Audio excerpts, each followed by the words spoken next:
What is up, everybody? Welcome to the Touchline Talk show on a monumental day in the history of soccer in the United States. So much to get to. Before I jump in, as always, be sure to hit that subscribe button so you don't miss any of the content I put out on YouTube every single week. It is, in fact, happening. Lionel Messi coming to Major League Soccer, coming to Inter Miami. There's only one place I want to start with this. And it is the point I made right after the World Cup if this move was to happen. 5 months ago, 6 months ago, he was arguably the best player at the World Cup. He had 16 goals and 16 assists in 32 League One games for PSG. He contributed a goal involvement every game in a better league this season. This guy still has plenty left in the tank. Now, of course, he's not the player he was even 3-4 years ago, let alone 10-15.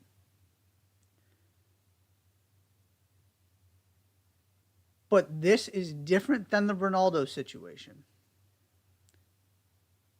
Because there was a real argument that Ronaldo couldn't be much of a net positive to high-profile European clubs anymore. Right? There was a reason United were willing to just let him go. The reason we got to this situation with Lionel Messi is because Barcelona doesn't have money. He would have never left Barcelona if Barcelona had money, and he would be back at Barcelona if Barcelona had money. But Barcelona doesn't have money. He was not going to wait to see if they could figure it out.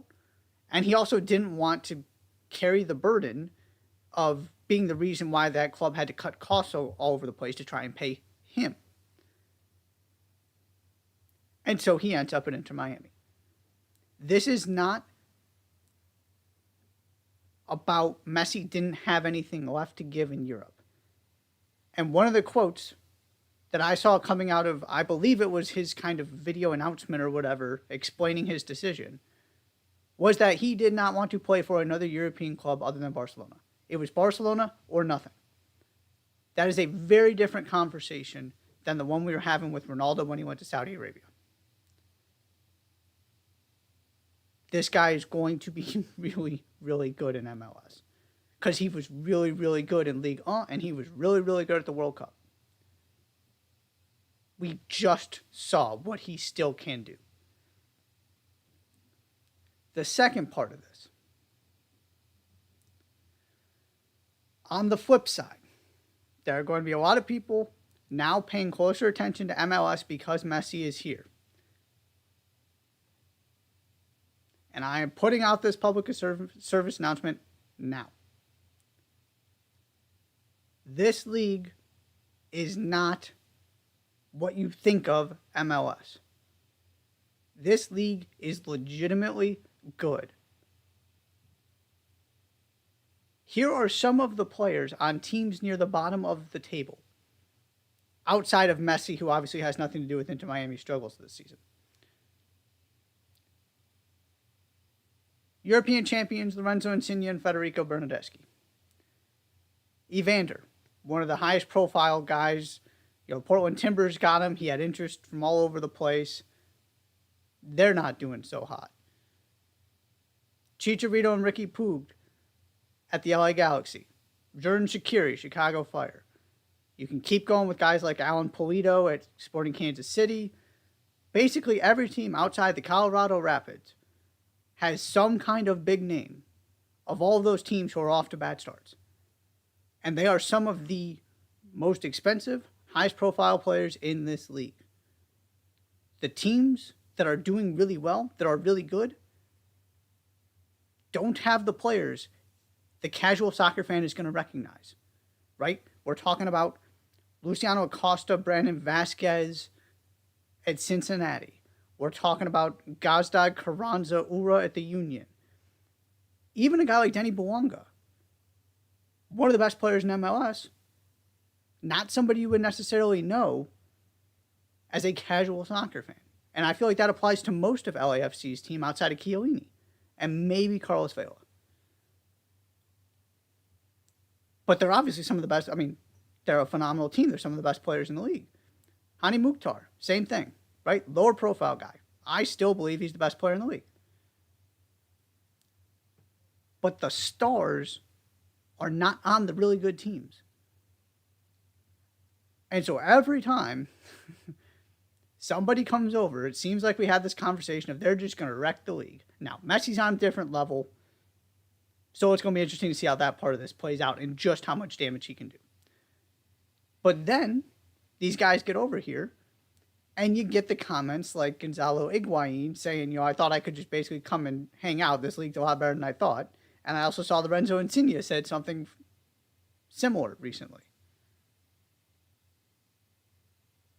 This league is too good. It's time to give it the respect it deserves. Soccer people understand that. But casual fans who are going to start paying more attention now that Messi is here in this country, remember that part of it too. This does not make Inter Miami the favorites to win MLS Cup. And by the way, it's an Inter Miami team missing 2 key players. Which gets to the next part of this. How do they build this team around him? Messi is not going to play defense. He wasn't doing it at PSG. He's certainly not doing it here. That's fine. Who does that running for him, though? This was one of my big hurdles with PSG, is you had 3 guys up front who didn't want to do the defensive work. And now you've lost 2 midfielders who are 2 of the guys that are going to compensate for that. And now if you're talking about bringing in, hypothetically, Sergio Busquets and Luis Suarez, are those guys going to help out with the defensive part and the running? You have got to find a way to compensate for the physical limitations if you're going to bring in some of Messi's friends and the physical limitations Messi has. Or else this is not going to work the way they hope. To me, it is that simple. He can be really good. That does not translate to team success. Ask the guys in Toronto.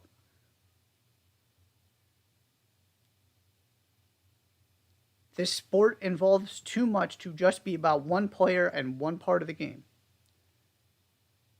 Even though he's the best ever to do it and he's still really good. Which then gets to the next part.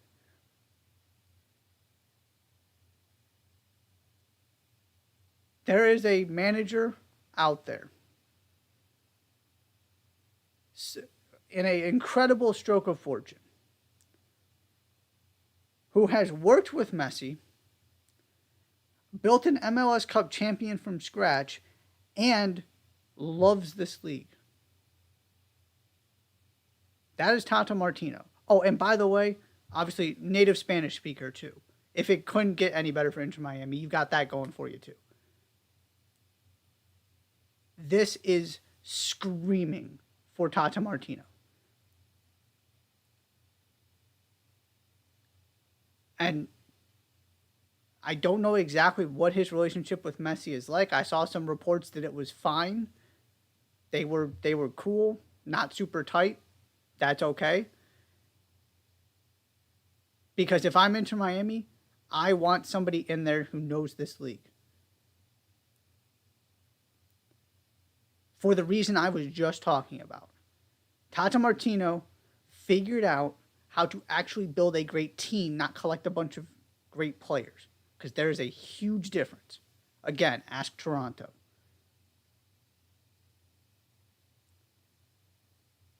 That experience is incredibly valuable when you have to get so much right around Messi because you're still limited by the salary cap.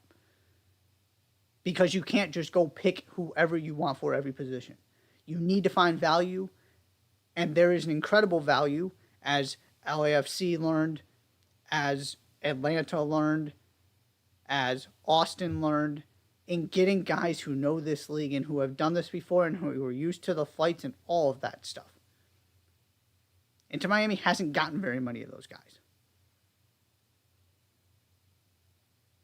Tata Martino knows that because he's seen this league. He saw how to build a successful team in Atlanta. This is a home run. If they, and I can't see Tata Martino turning this down if they offer it to him. Unless Messi says, I don't want him.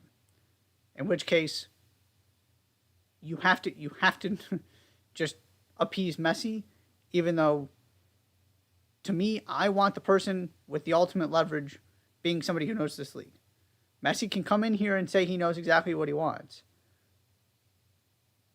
And you have to abide by it. That's part of the deal. But this is a different world. Tata Martino is the perfect combination where he can help integrate Messi. He already has that relationship, and he can bring the MLS knowledge that you need to actually be good in this league, not just a bunch of names. The final thing here. This is a significant blow to the Saudi Arabian efforts and what the PIF is trying to do. Because Messi basically said, I can't be bought with money.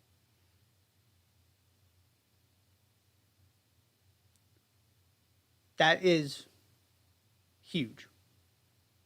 Because there is the financial, marketing aspect of this.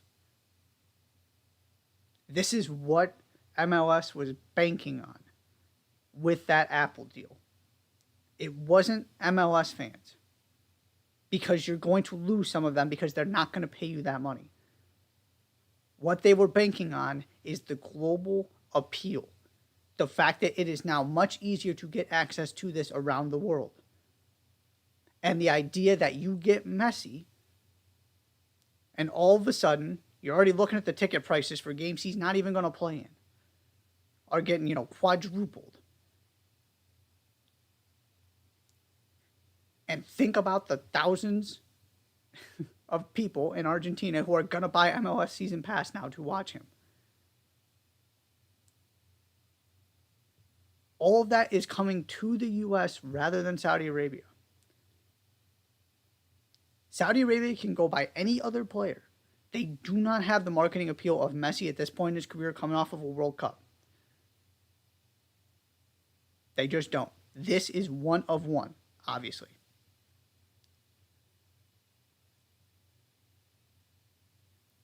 So it's a big blow. And I do want to talk about the Saudi Arabia part of this for a second because I just haven't gotten a chance to yet. And this ties in nicely with the ridiculous offer that they made Messi that he turned down. What is clear now with Messi is that money is not going to buy everybody. The question is, how many people can it buy and what kind of people can it buy? Because it is one thing to get Ronaldo when his time in Europe is basically up, to get Karim Benzema at 35 and coming off of a not spectacular season where he still clearly had more to offer Real Madrid if he wanted to stay. But he's also getting to that point where he's not going to be the focal point of Real Madrid's attack. They can go bring in somebody this summer who is better at this point than Benzema. Will they is a different question. But if it's Harry Kane, the answer is yes.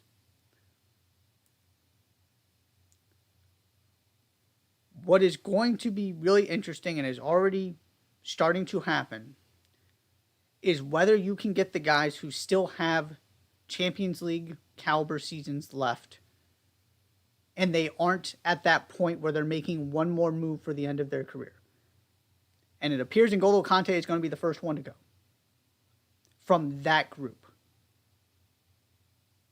And there are some other examples of players already in the league, but of this group of, globally recognized players that Saudi Arabia is now going after. N'Golo Kante is 32. He could have stayed at Chelsea. He could have gone anywhere else in Europe. He chose to take the money, reportedly. I don't think anything is officially done, but it seems like it's going to happen any day. Then there's the next level, which is Wilfried Zaha. Wilfried Zaha is 30. I do not believe he has ever played in a European competition because Crystal Palace haven't qualified for one. He is a free agent. There are plenty of clubs across Europe. He could go play in the Champions League next season if he wanted to. Again, never had that experience. Crystal Palace could pay him a bunch of money. Of course, nowhere near what Saudi Arabia would. But if you start losing those kind of guys, now it becomes a different conversation. It is one thing if Saudi Arabia becomes a, semi-retirement home at the very end of careers where you just take the money. And yes, the source of that money needs to be talked about. I'm not getting into that conversation now, and quite honestly, I just don't feel like there's that much of a conversation to have. Either that is something that you are morally okay with, and there's a price that you can be bought at, or it is something you don't want to participate in. It's pretty black and white. But it is one thing to say, I'm going to get my last payday. It is another to say that money is more important than the opportunity to continue my career in Europe and to compete for European honors. That is going to be the big test here.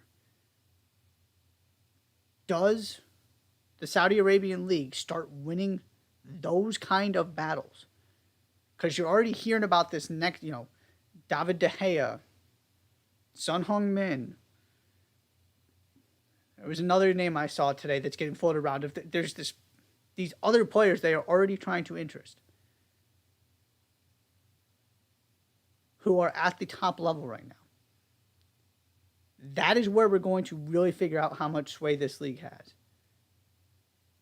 If you start pulling people from the Champions League, Ilkay Gundogan, that was the other one, as he's trying to figure out what he wants his next step to be.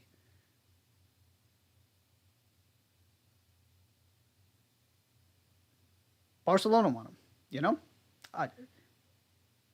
Manchester City would like to keep him for obvious reasons. He's got time left in Europe if he wants it. Again, I believe he's going to turn 33 in October. So he's the same age as Conte right now, if I have that right.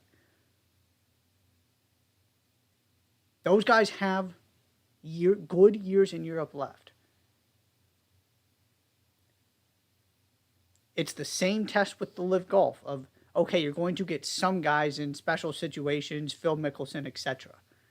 Where it started to get real was when your Bryson DeChambeau's, your Dustin Johnsons, right? Those kind of guys started going over as well. And then it was a different ballgame. And we're getting to the same point here. And so it seemed like the momentum was kind of swinging toward N'Golo Kante's almost officially signed, Benzema making a big offer to Zaha, and Messi came in and said, no, I want to go to MLS. It stalled some of that momentum at least. We're going to have to figure out just how much momentum it stalled. But this is a massive win for not just MLS, but everybody concerned about what is happening in Saudi Arabia and concerned about the money. Because Messi said, if I can't go to Barcelona, I'm going to Miami. So let's all just take a deep breath. Let's get excited. Remember how good he's been over the past 6 months. Specifically, the World Cup part of that. And also remember This league is good. Even if casual fans don't know who the players on those best teams are, there's a long list of big name designated players who have walked in and not had a lot of success.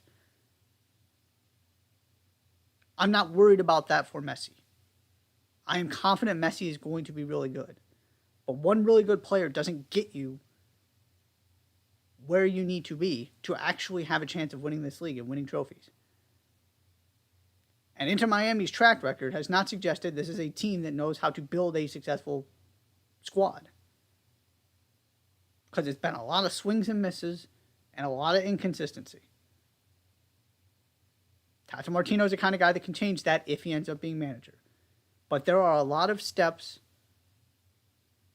between now and Inter Miami becoming more than just a glitzy name that has Messi in Miami, biggest, name in MLS in terms of a club with global identification, biggest brand in MLS, all that. That's going to happen. I keep talking about this, especially in MLS. Money does not guarantee you success.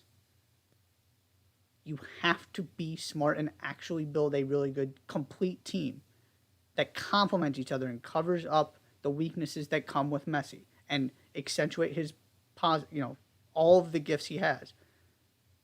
Joseph Martinez is a big winner here. He should have the time of his life playing with Messi. Does that actually happen? That's kind of the next part of this, is what does this actually look like? And how do we evaluate Inter Miami as a team once this all comes together, once they are healthy, and you actually see what this team is going to look like built around Messi. But today is not the day for that conversation. More than I've already talked about it.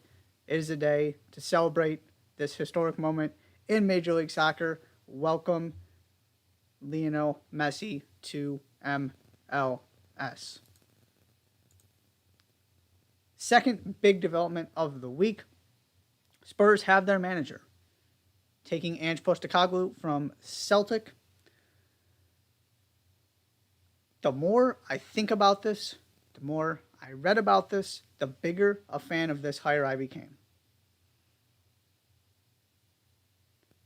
What has become clear, and I got wrong, is that Spurs are not simply a manager away from being where they want to, where they're right up there, factors in some kind of factor in a Premier League title race, one of the favorites to win trophies, consistently qualifying for the Champions League, that kind of stuff.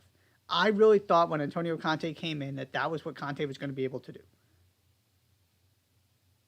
The fact that Antonio Conte couldn't do that, and the fact that it has deteriorated, makes it very clear you cannot plug, right? There might be 2 or 3 managers who you could argue you could plug in and immediately things change. And the 2 that immediately come to mind are not going anywhere. So of your viable options, there was nobody that was going to come in and immediately elevate this team. That is out of your control. The squad itself has to be better.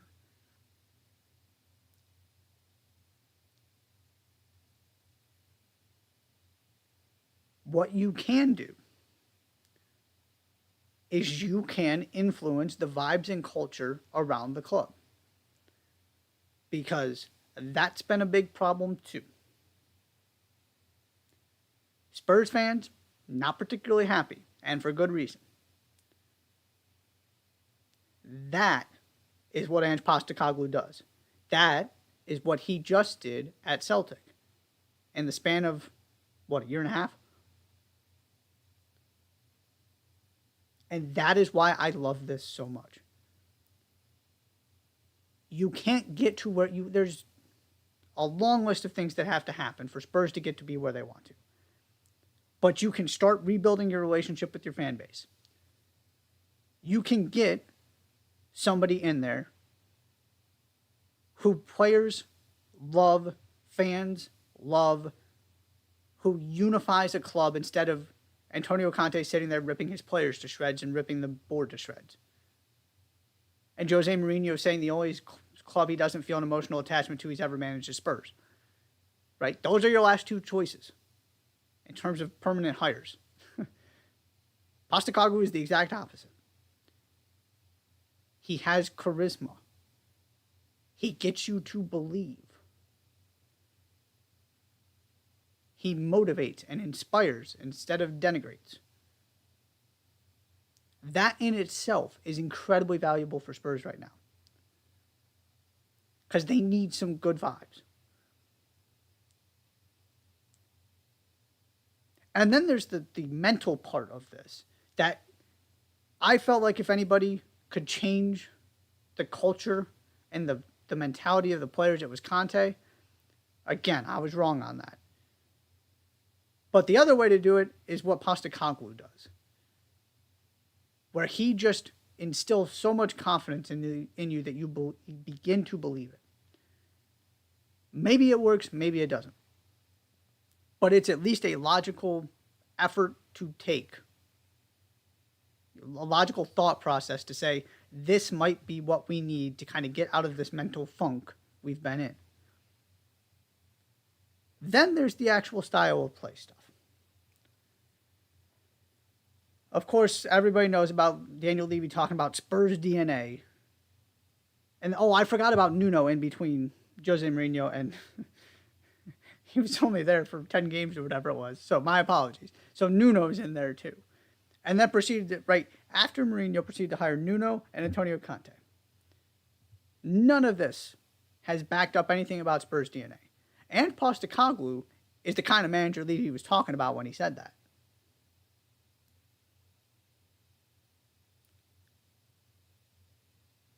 The part of this, though, that concerns me, and I talk about this consistently with managers, but it is especially true in this situation. Postecoglou's track record tells you exactly how this is going to go. It probably is not going to be great at the beginning. He is going to have to reprogram this entire thing, introducing a completely new system, a completely new approach of playing, and it is an inherently reckless, risk-taking style of play. And he will not change it. There is no plan B. So you're going to see mistakes. What happens as time goes on is that the players figure it out and he does a terrific job. It's exactly what happened at Celtic. There were so many questions at the beginning because things didn't start well and he doesn't have the track record in the European top 5 leagues. Which again, I could not care less about because there is no track record, no resume available to Spurs at this moment in time outside of maybe Pochettino, and that wasn't going to happen at this point, where you feel like that manager is going to clearly elevate these players. So be creative with it. Do something different than the stuff that hasn't been working.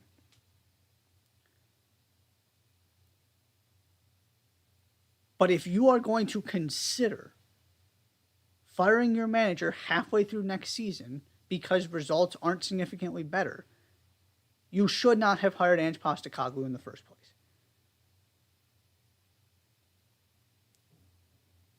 He is not a quick fixer. He is a permanent solution finder, which is what Spurs need. But you have to give him the time. You have to take the bumps. It's the same thing I said with Lampard the first time at Chelsea. If you were going to expect him to do more than he did, why did you hire a guy without very much experience? You gotta let him go through the growing pains and actually turn this into what he wants it to be.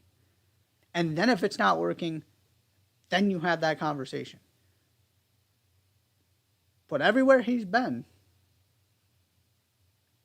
history says if you give him the time, he's going to make this work. I'm a huge, huge fan of this. And maybe he's not the guy that's going to actually kind of undo all of this and be the one to finally sort of oversee the evolution of Spurs, if that evolution ever happens. But he at least is a guy whose personality lends itself to playing an important role in that process and starting that by getting everybody back on the same page, by giving people something to believe in, by giving his players confidence and being brave and playing in a way that is appealing and fun to watch. And that is incredibly valuable to Spurs right now. There wasn't a manager that was going to be, oh, if we bring in this guy, all of a sudden we're locked to make top 4. So take a risk. You just missed on 2 massive names. It didn't work. Go do the opposite. Get somebody who just came out of a situation where he had to deal with a lot of the stuff that you were dealing with right now and showed you he knew how to navigate it. I'm all in on this. What that means in terms of success and realistic expectations, I don't know. But I know nothing's going to change unless Spurs get the junk removed. And Ange Postecoglou is the guy to do that. Finally, before I take my first break, wanted to quickly recognize West Ham winning the Europa Conference League. Not a particularly great game, not a particularly great performance by West Ham.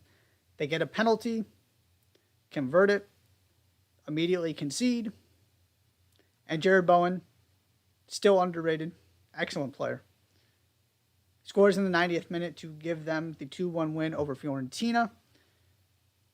First major European trophy in, I believe, 43 years. This is what they were playing for. It's what they were playing for last season too, except for Europa League, not Conference League, but this was their season. And things didn't go particularly well in the Premier League, but they did what they had to do, and they got themselves into this position, and then they got it done. 8 Premier League teams in Europe next season. West Ham's going to be one of them, obviously. It's a great moment for this club. Ironically, in the season where things didn't go very well. You know, they were flying the last 2. They come up short in Europe last season, and this is the time they get it done. But it's the benefits of the Conference League, where they're just better than every team they play from a talent perspective. And it is also another reminder, just like last season, that this competition matters. And it's great to see how much teams care. Mourinho set that tone, for whatever you think of him, and West Ham obviously backed it up here. Because this is an opportunity for clubs that don't typically win trophies to go win a trophy. And so West Ham treated it like it was the most important game of their season, because it was. And so now that you've had 2 of these in a row, the Conference League has really cemented itself in terms of its significance and its value. There were some questions at the beginning of just kind of, why are we adding this third one? Is anybody really going to care? And the answer is yes. And that's great. So congratulations, West Ham. Very cool moment there.